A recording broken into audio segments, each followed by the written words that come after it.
Hello, Moonagi here, and welcome to another review. Cause like I said, I'm catching up on these reviews because I'm behind.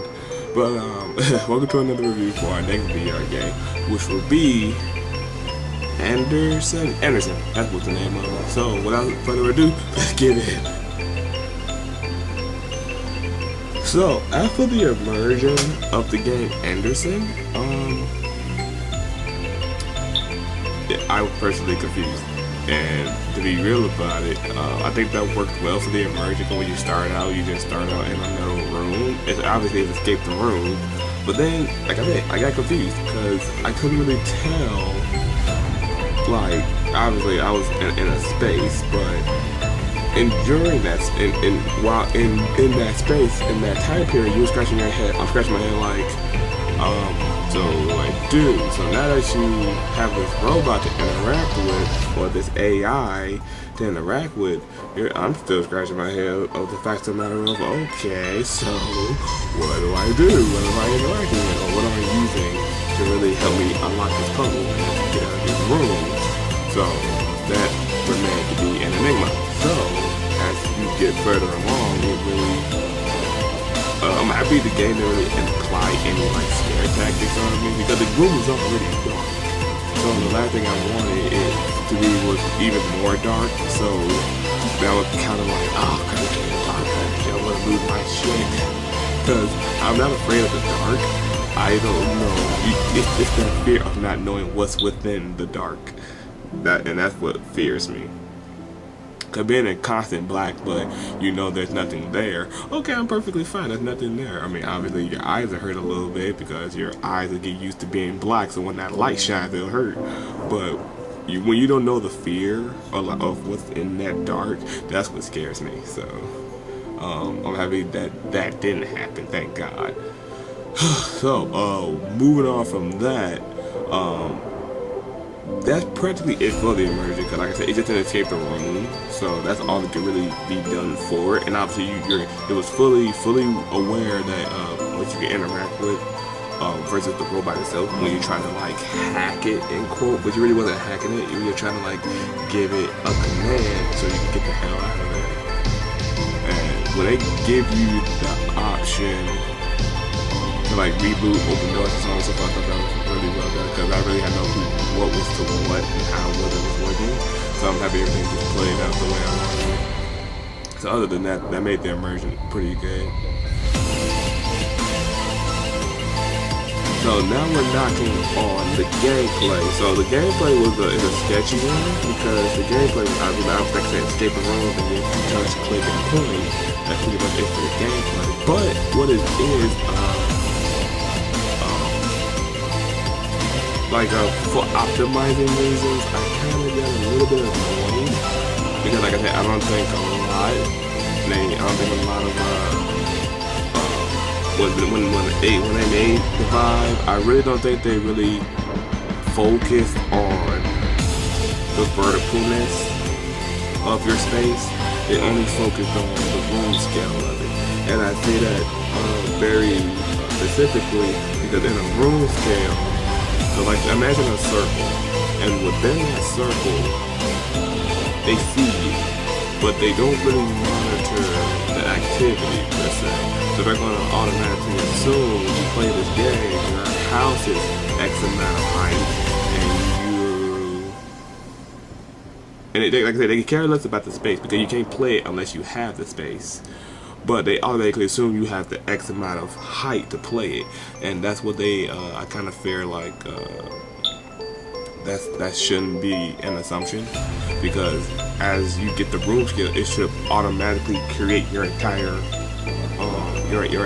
room scale, as in it knows your space, your integrity. So that means the game can optimize to your size, rather than assuming that you have infinite amount of room to stretch upward. Because there are some people with small houses, and I keep forgetting that the house is small, so I keep bumping into it like, God damn it, I keep doing that. So that can get quite annoying. Granted, I do like calibrate myself, like, okay, we got a small room, gotta work accordingly. So I do try to optimize myself to that. But other than that, I just hope in the future they fix that. or you know, be as they say, get a bigger house. Working on it. So, ooh, head itchy. But other than that, the gameplay was okay, because like I said, it's just point and click and just trying to get to where you're trying to get through the robot. So that's all it is for it. So now the context of it, and as for the context of it, it works because like I said, the escape room is fine, and there's multiple types of escape room game, and this one's kind of unique on the level that you're in a room with a robot, annoying as hell. But the robot was cool, and I thought it was interesting that by the time you get to the end phase of it, it gives you the option to delete him. Which I kind of felt like there was a trick, because if you wound up deleting him, I thought like the game would try to like jump scare you or something, or like he'll get angry and I get in trouble. I don't want that. But excuse me. But yeah, even with that, I chose not to kill him. I mean, hey, the game ain't that damn long, so I don't see the need to kill you. Like if I was struggling, like I got a little bit confused, but I didn't struggle. Like if I super struggled, I probably would have killed him. It's like, you know what, for all the trouble you gave me when you could have just unlocked this damn door, killed you. So I didn't even need to do that. I didn't even need to do that. So I thought that was fine. As for the context of it, like I said, it's just an escape room. Obviously, there's no major level of depth, theme-wise, which I thought the game was kind of interesting because the game is called Anderson, and that's the name of the AI. And I thought that was kind of funny because obviously I was playing with it. My nigga thought they would put Neo, Mr. Anderson from the Matrix in it. And like I said, I was trying to be as funny as the game. I'm trying to portray it as funny. But other than that, the concept was okay. And then, last but not least, we come across our overall. And meanwhile, for overall, is the game replayable? Obviously no, because sadly, the sad thing about escape the rooms, that's it. Because once you do what you have to do, take care of it, you beat it, that's it. Unless in like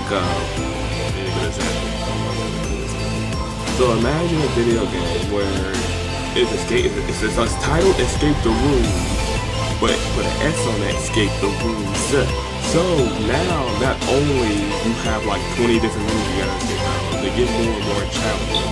Not saying they're trying to kill you, but you really have to think of it. With that implied, that's better and more replayable in a sense versus a one-time shot room where once you beat it, it has nothing else to offer you. It's not like it has a hidden thing you missed or like a different ending or stuff like that. I mean, obviously some of them got different endings, but 9 times out of 10 that ending is just you died because you took too long to get to the end. Not representing the Belko experience. I'm just saying. But that's practically the end phase of them. So if it delivers more, yes.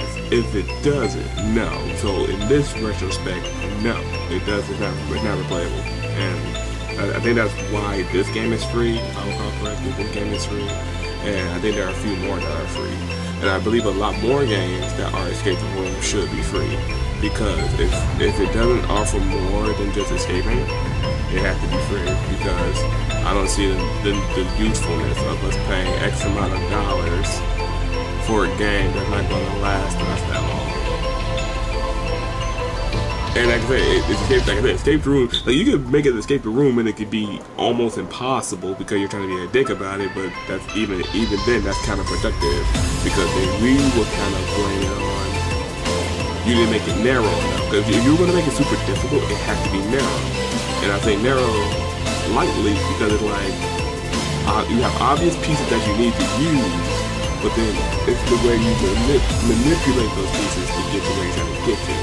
That's different versus just making the room excessively hard because you can't find nothing. You don't know what you just found, and you don't know what you need to use for it. So that, like I said, it's a real thin, careful line when it comes to making an escape the room. But anyway, I really hope this review helped you guys, and for those who decide to get VR and play this game, again, I hope this gives you a little bit of insight if you want to play it or not. And then again, it's free, so it's no loss, I think. Yeah, there's no loss on it. So with that said, everybody, thank you all for watching, and please continue on watching. And as always, I'll see all of you when the next moon rises.